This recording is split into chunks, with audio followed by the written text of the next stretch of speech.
আরে ভাই, এগুলো কি?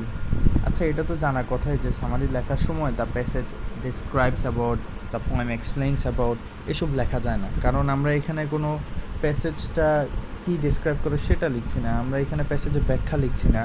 আমরা লিখছি হচ্ছে প্যাসেজের সামারি। তা আমরা কখনো সারসংক্ষেপ বলার সময় বলি না যে উক্ত অংশটি দ্বারা এই বোঝানো হয়েছে, এরকম কথাবার্তা আমরা লিখি না।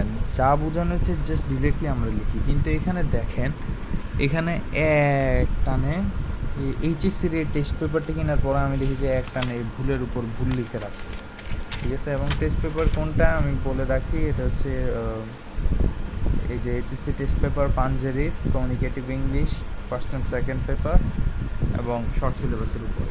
আমি বুঝলাম না এই ভুলগুলি কেন তারা দিয়ে রাখে। এগুলিতে তো মানে বোর্ডে নাম্বার কাটবে বা কাটার পসিবিলিটি অনেক বেশি এরকম ভুলগুলিতে।